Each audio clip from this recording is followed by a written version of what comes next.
Maestro de Bradley Cooper avec Bradley Cooper et Carey Mulligan. Le film est sorti la semaine dernière sur Netflix. L'occasion pour nous ce matin de mettre la lumière sur l'homme qui en est le cœur, le compositeur et chef d'orchestre américain Leonard Bernstein, né en 1918, mort en 1990. Alors pour comprendre son œuvre, sa portée, pour discerner la vie réelle que le film masque quelque peu selon moi, j'ai le plaisir de recevoir ce matin deux invités. Renaud Machard, bonjour. Bonjour. Vous êtes journaliste, critique musical, auteur de la biographie Leonard Bernstein, c'est sorti en 2007 aux éditions Actes Sud, auteur également de la musique minimaliste, c'est sorti cette année, cette fois-ci, Le mais 3 toujours octobre. chez Actes Sud, on le recommande également chaudement. À distance avec nous, Emmanuel Franc, bonjour. Bonjour et bon Noël à vous tous. Et bon Noël à vous également, vous êtes la productrice de l'émission Un été avec Bernstein sur France Musique que l'on recommande également pour se plonger dans l'œuvre de la vie de Bernstein, ce que nous allons tenter de faire ce matin. I like to be in America. Okay, by me in America. Everything free in America. For a small fee in America. Buying on credit is so nice. One look at us and they charge twice. I have my own washing machine. What will you have though to keep clean? Skyscrapers bloom in America. Cadillac bloom in America. Industry boom in America. Well, in a room in America. Et on connaît tous cet air évidemment America issu de la comédie musicale West Side Story et pourtant Leonard Bernstein, son compositeur, rechignait à être catégorisé, étiqueté comme le compositeur de West Side Story, en tout cas comme le compositeur de cette œuvre unique. Renaud Machard, vous, comment est-ce que vous le définiriez si on devait passer par d'autres voies, d'autres moyens que cette comédie musicale justement célèbre? Affaire compliquée. L'affaire était compliquée pour lui-même d'abord. Et je me souviens il demandait aux attachés de presse, à la fin de sa vie notamment, de ne pas le présenter comme le compositeur de West Side Story, mais ça lui a collé à la peau, parce qu'aujourd'hui, partout, peut-être même, j'ai pas regardé, mais peut-être même sur votre site internet, quand on parle de Bernstein, on dit le compositeur de West Side Story, parce que ça reste son chef-d'œuvre. Alors on va peut-être pas trop détailler sur cette œuvre, mais c'est peut-être le problème fondamental de Bernstein, c'est qu'il aurait voulu être autre chose. En fait, il aurait voulu être tout. C'est ça la vérité avec lui. C'est ça qui est compliqué. Tout, c'est-à-dire à la fois Tout et son compositeur contraire. et chef d'orchestre? Déjà, c'était ces deux passions et deux métiers, en fait, tout simplement. Et lorsqu'il prenait un an sabbatique ou quelques semaines pour écrire de la musique, ou quand il partait en vacances et qu'il pensait que pendant un mois et demi, il n'allait faire que cela, eh bien, il acceptait un remplacement de chef d'orchestre ou un contrat qui lui tombait sur la tête. Enfin, ça tombait pas au dernier moment, mais il faisait tout ce qu'il pouvait pour échapper à la page blanche. Et Dieu sait qu'il a mis beaucoup d'efforts à finir les choses. Parfois, il les faisait finir par d'autres aussi. Il avait des collaborateurs. Et donc, ça a toujours été un peu compliqué pour lui. Là, je crois que la gratification du public, de la présence du public, du succès, du contact avec les musiciens aussi, parce que c'était ça, je crois, même avant le succès, était quelque chose qui lui était vraiment indispensable. Et ça mangeait toujours sur le temps de la composition. En un mot, ensuite, on en reparlera peut-être, mais son catalogue dit classique, il y a de très très belles choses dedans, mais rien ne vaut évidemment West Side Story. Donc on revient toujours au même dilemme. Et en même temps, quand on vous entend, c'est un paradoxe apparent que vous allez peut-être lever, Emmanuel Franc. C'est une personne, un personnage, même Leonard Bernstein, qui rêvait d'être compositeur et son principal chef-d'œuvre en matière de composition, il rechignait à le mettre en avant, à le mettre en lumière. Comment est-ce que vous l'expliquez? Mais parce que c'était un bouffeur de la vie, c'était quelqu'un qui voulait effectivement absolument tout faire, mais ce qu'on oublie, c'est qu'il a été, on oublie un peu facilement, c'est qu'il a été le premier grand chef d'orchestre américain. Tous les autres chefs avant lui venaient d'ailleurs. Et lui, c'est le premier chef d'orchestre qui est né aux États-Unis et qui a dirigé aux États-Unis en étant le chef américain. Et c'est un chef d'orchestre absolument génial. Pourquoi est-ce qu'il est Voilà, génial ça, selon vous? Qu'est-ce qui le caractérisait? Qu'est-ce qui le singularisait? Eh bien, quand je dis que c'était un bouffeur de la vie, c'était un bouffeur de la musique. C'était quelqu'un qui dirigeait d'une telle façon qu'on ne pouvait même plus respirer quand on l'entendait. C'était quelqu'un qui travaillait comme un fou chaque partition qu'il la connaissait, mais au-delà de par cœur, c'était totalement dans son ADN. Et c'est quelqu'un qui avait une exigence folle avec les orchestres. Et c'est vraiment une des caractéristiques de Bernstein, c'est que tout ce qu'il faisait dans la vie, c'était au-delà d'une vitalité humaine. Qu'est-ce qui fait, selon vous, Renaud Machard, la grandeur de Bernstein comme chef d'orchestre? C'est toujours une question compliquée de savoir effectivement ce qui fait un grand chef d'orchestre. C'est très très différent d'un grand musicien. Mais là, qu'est-ce qui le caractérisait? Alors effectivement, quand il a fait ses débuts en remplaçant au pied levé véritablement, oui. en 43, le chef d'orchestre qui était prévu, Bruno Walter, le New York Times l'a présenté comme, et vous avez raison Emmanuel, c'est-à-dire c'est vraiment de American Born Conductor. C'était ça son L'enfant né aux États-Unis. Exactement. C'était une chose tellement peu courante. Tous les grands orchestres américains étaient tenus par des Européens, immigrés ou pas, mais enfin en général immigrés bien sûr aux États-Unis, notamment après la guerre ou juste avant la guerre. Ce qu'il avait, c'était un charisme extraordinaire. Le charisme c'est particulièrement difficile à définir, ça se sent, ça ne se décrit pas, et tout le monde le raconte. Je voyais sur YouTube un certain, parce qu'il y a beaucoup de choses en ce moment, évidemment, beaucoup d'interviews, beaucoup de documentaires sur ces chaînes qui sont faits. Je voyais des musiciens de l'orchestre symphonique de Londres qui décrivaient leur premier contact avec lui, notamment à l'occasion de cette scène qui a été retournée dans le film avec Bradley Cooper, et ils racontaient tous que quand il arrivait, tout d'un coup, l'atmosphère changeait, la température changeait, la façon dont les gens étaient assis sur leurs chaises. Alors, il n'était pas le seul dans ce cas, mais il avait quelque chose d'extrêmement sympathique, extrêmement collégial avec les musiciens, tout en étant quelqu'un qu'on respectait beaucoup. Un peu en retard aux répétitions aussi, parfois pas très frais. C'est un oiseau de nuit. Ah, c'était un oiseau de nuit, et puis ça y allait, le whisky. Moi, j'adore les photos. Il y a un très beau livre de Thomas Zeiler qui s'appelle Thomas Zeiler, ou Zeiler, je crois qu'il est allemand, donc Zeiler, et qui a fait des photos de Bernstein à la fin de sa vie.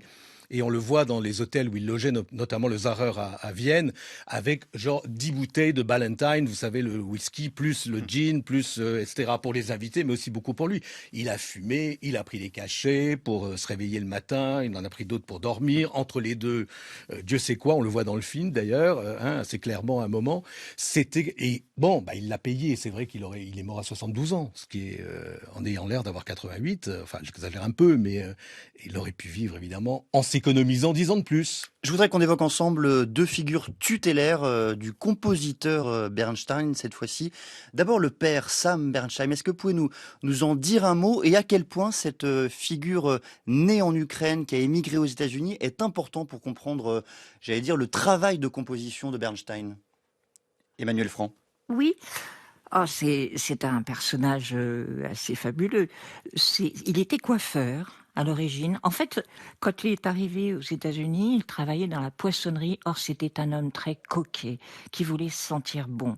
Et enfin, il a eu un petit job dans un salon de coiffure et il a fini par monter une entreprise qui s'appelait la Bernstein Company, Boston Bernstein Company, et dont il était très fier. Et pour lui, il était bien évident que son fils devait reprendre la compagnie. Mais c'était aussi un homme qui était très croyant, qui étudiait le Talmud tous les jours, et le petit Bernstein qui allait à la Latin School le matin, qui donc apprenait, mine de rien, le latin, le français et l'allemand. Il avait ses homework après le collège. Ses Il devoirs. avait droit à ses devoirs. Il avait le droit de faire quelques petites passes de football pendant 10 minutes. Ensuite, il avait le fameux piano de Clara, sa vieille tante, qui avait légué un énorme piano sur lequel il se régalait. Une fois que tout ça a été fait, il étudie le Talmud avec son père tous les soirs. Voilà, c'est là où il y a vraiment un lien intellectuel très fort. Mais pour le père de Lenny, il était absolument hors de question que son fils devienne un musicien. Il lui disait « Mais si tu fais de la musique, tu vas devenir un klezmer. Ça pouvait pas être autre chose qu'une sorte de gitan qui fait du violon, un musicien. La musique n'existait pas autrement que de cette façon. Oui, parce qu'il faut Alors, rappeler il faut rappeler, pardonnez-moi, je vous coupe, il faut rappeler que le klezmer, c'est d'abord et avant tout la figure du saltimbanque dans la figure voilà. des pays de l'Est. Voilà. Et donc en fait, Bernstein n'a appris la musique que par la radio. C'est-à-dire qu'il ne faisait aucune hiérarchie entre la musique classique et la musique dite de variété. Et ça, c'est très intéressant de savoir ça par rapport à toute son œuvre en tant que compositeur. C'est-à-dire que il n'avait pas une vénération telle pour la musique. Alors il va à un premier concert avec son père, il écoute du Ravel, ensuite c'est du Rachmaninoff, et il n'en revient pas que des gens puissent payer pour écouter de la musique. Il est dans un univers d'une innocence totale. Et en même temps, c'est un très grand intellectuel, puisqu'après, il ira à Harvard, et on sait à quel point c'était un brillant, mais archi-brillant sujet. Renaud Machard, elle est complexe, effectivement, cette figure du père dans la vie, dans l'œuvre entière de Leonard Bernstein. Vous, dans votre biographie, il y a une année en particulier que vous mettez en lumière, c'est l'année 1969. Parmi plein de raisons, il y a la raison où c'est l'année où son père décède, et c'est un moment de libération pour lui. Oui, alors d'ailleurs, j'ai relu un petit peu ce bouquin que j'ai fait il y a déjà quelques années. J'ai remarqué que j'avais fait une erreur sur une date, 69 justement, année hérétique, je crois que je l'avais appelé Oui, comme absolument. ça.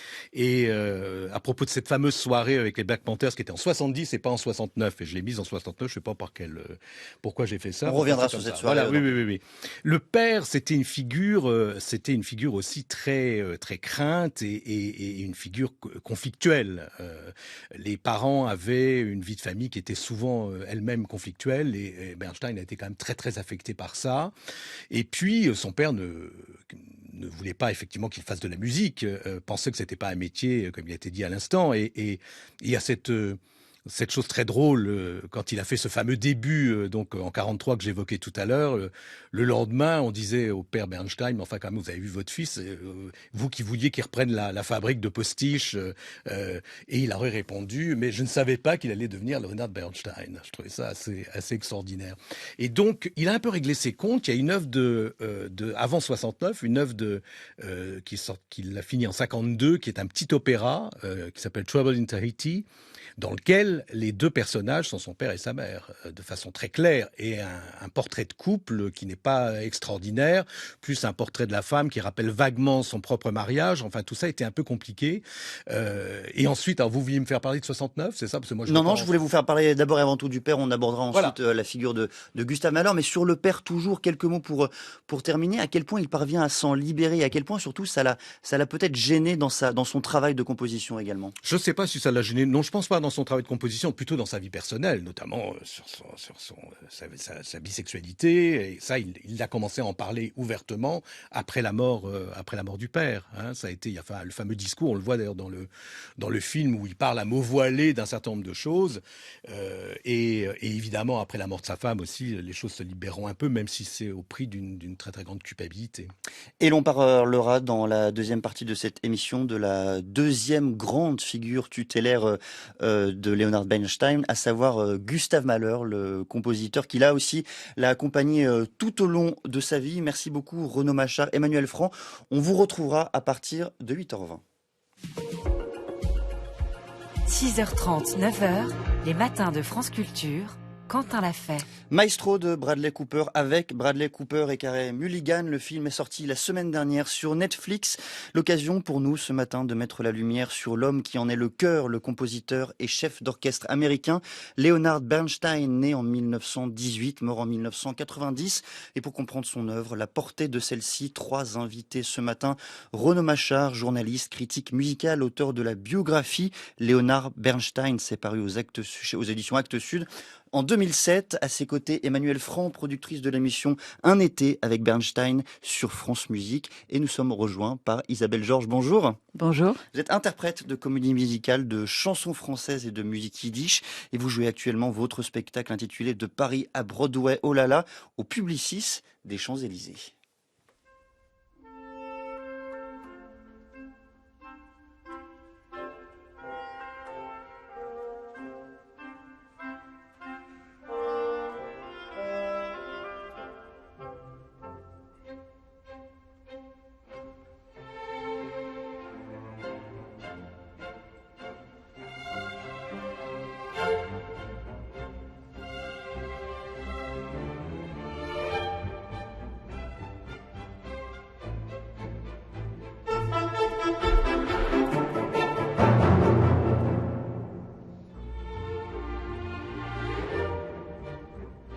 Le deuxième mouvement de la sixième symphonie de Gustav Mahler, dirigé par Leonard Bernstein en 1976. Renaud Macharge disait que c'était Gustav Mahler, la deuxième figure tutélaire peut-être de Leonard Bernstein. Est-ce que vous pouvez nous expliquer pourquoi et surtout à quel point? Je dirais qu'il y a d'abord la passion pour le compositeur et qu'il a aidé considérablement à faire redécouvrir, parce que figurez-vous que Mahler, notamment en Autriche, notamment à Vienne, l'orchestre qui était le sien, parce que Mahler a été le directeur de l'Opéra de Vienne. Et que l'on vient d'entendre. Et quand Bernstein est arrivé pour y travailler, je dis toujours Bernstein, il faut dire Bernstein en fait, il faut pas Stein, mais enfin bon. Et quand il est arrivé pour travailler avec l'orchestre en 66, l'Orchestre Philharmonique de Vienne, les musiciens ont fait de la résistance, ont fait la gueule, des grimaces, trouvant que cette musique était un peu vulgaire, un peu sentimentale. En fait, ça voulait dire un peu trop juive. Car, Bernstein le raconte, il y avait encore dans l'orchestre des gens qui avaient été dans les rangs des nazis pendant la guerre. Et il avait été mis au banc par le régime nazi, Gustav Mahler. Absolument, il faisait partie des compositeurs interdits. Il y a ça, et l'autre chose, c'est qu'il s'est identifié vraiment à lui lorsqu'il le dirigeait. C'est-à-dire qu'à un moment donné, c'était sa musique, c'était lui qui l'avait écrite. Et je pense que intimement, bien sûr, il aurait aimé être le Gustav Mahler de la deuxième partie du XXe siècle. Mahler est mort à 51 ans. C'est encore un cas de... On se demande ce qui se serait passé s'il avait vécu 20 ans ou 30 ans de plus. Imaginez, quand on écoute ses dernières œuvres, quel génie ce compositeur était, ce qu'il aurait pu produire. Voilà, il y a vraiment une identification à la fois au compositeur pour sa musique et qu'il a aidé à faire connaître, à redécouvrir, et aussi à titre personnel.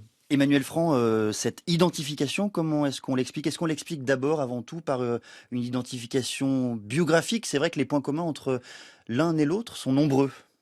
Mais déjà, et pour tout en premier, il a dirigé les deux orchestres de Mahler, Vienne et New York, puisque quand Gustav Mahler part aux États-Unis, il va diriger le New York Philharmonic.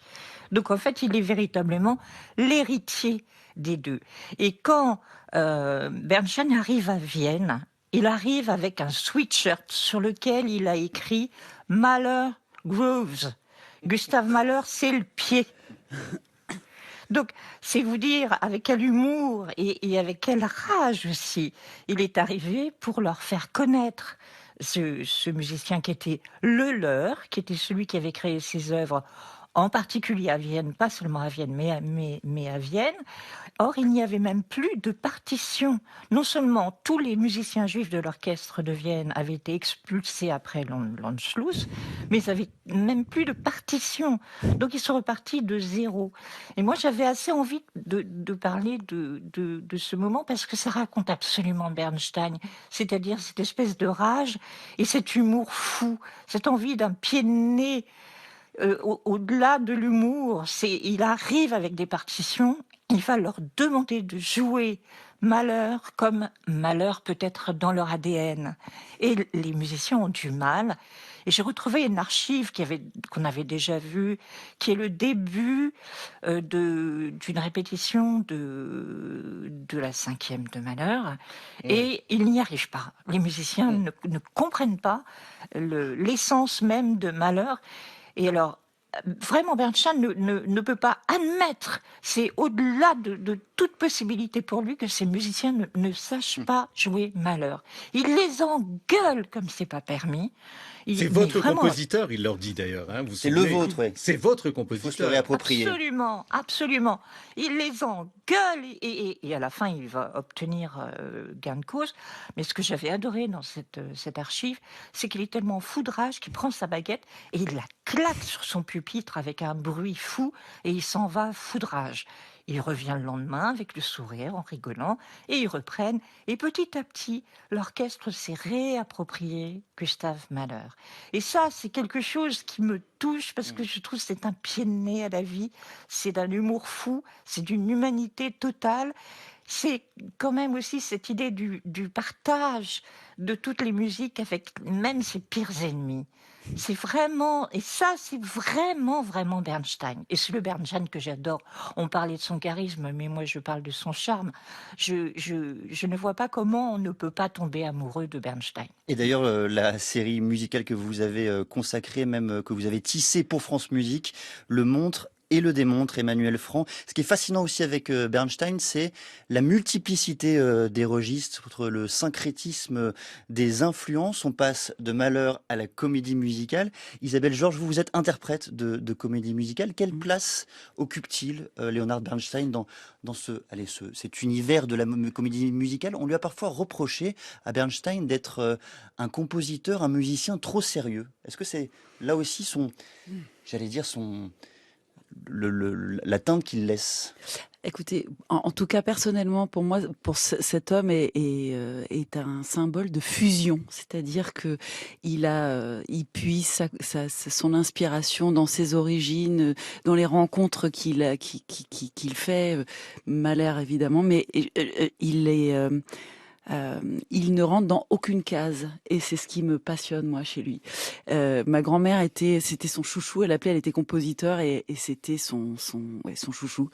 Et comme interprète de comédie musicale, moi je trouve que quand on chante Bernstein, il y a une vitalité extraordinaire, il y a une inventivité, on est bousculé sans arrêt.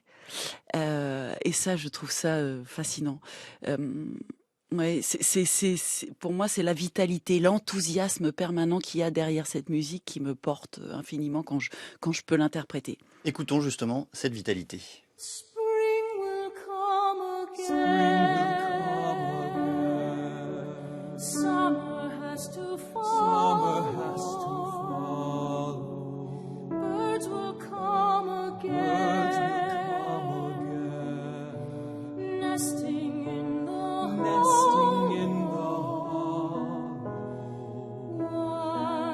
once again, we'll know that after winter comes spring. All we know that after winter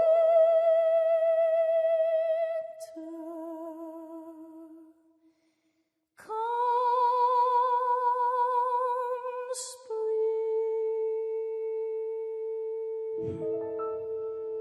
Spring will come again. Qu'est-ce que l'on vient d'entendre? Qu'est-ce que l'on vient d'écouter, Isabelle Georges? Et pourquoi vous avez choisi, puisque je vous ai demandé à chacun d'entre vous de choisir un extrait musical?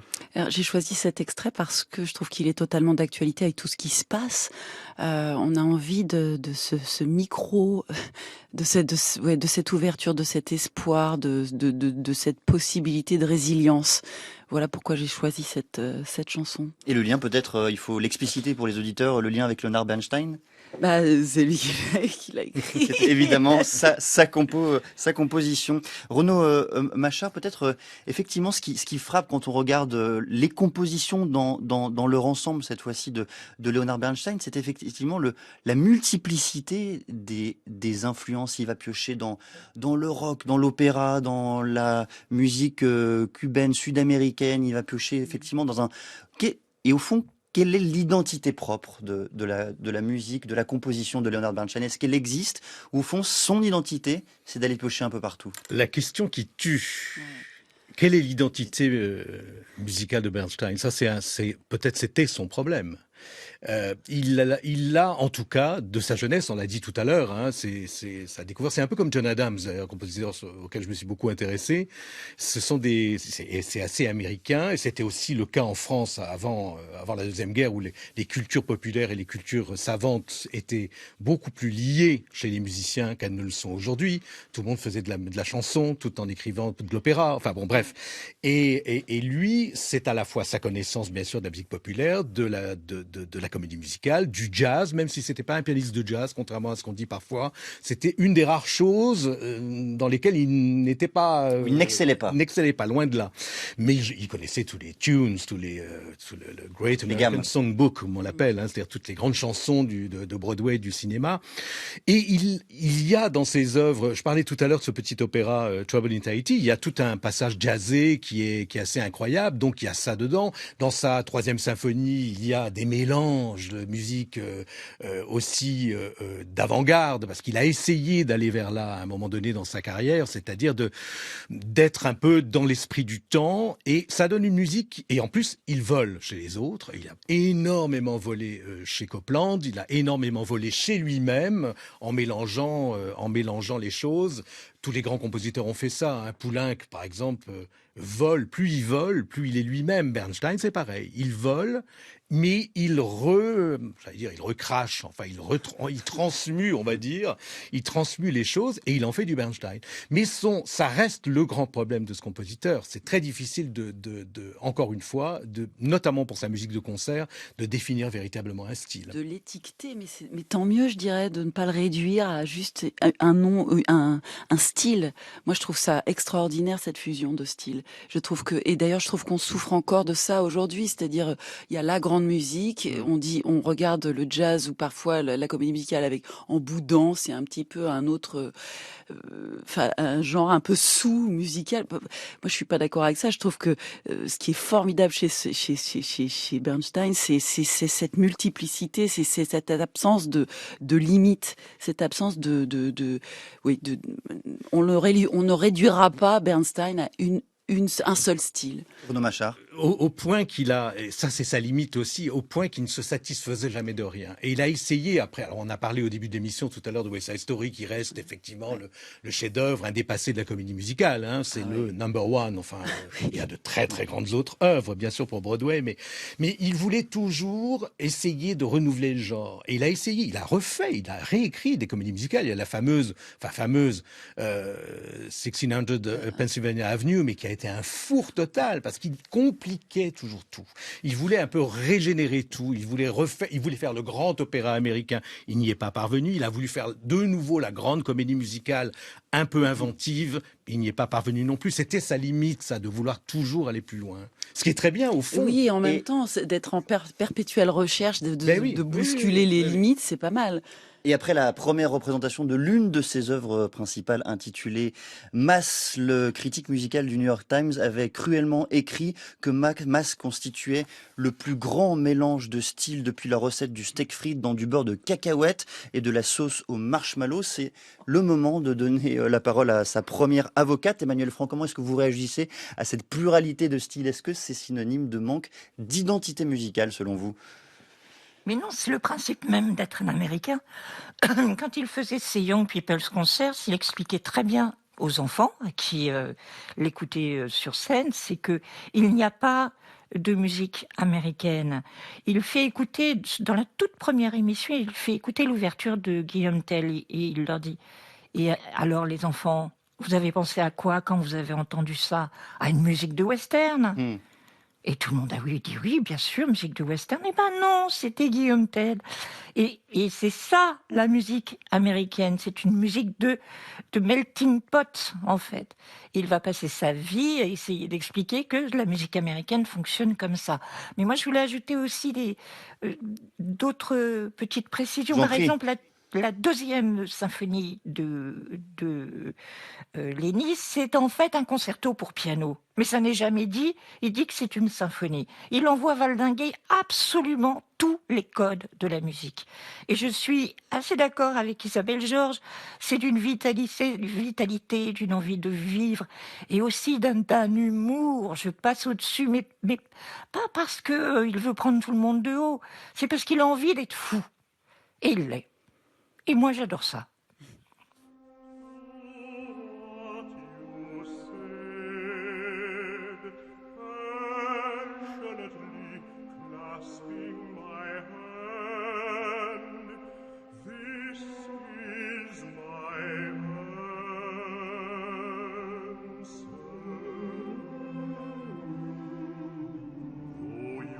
Strayed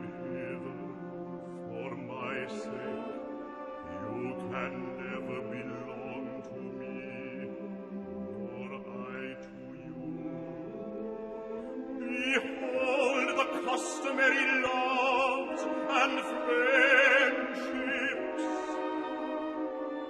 The cold gods. I am that rough and simple person.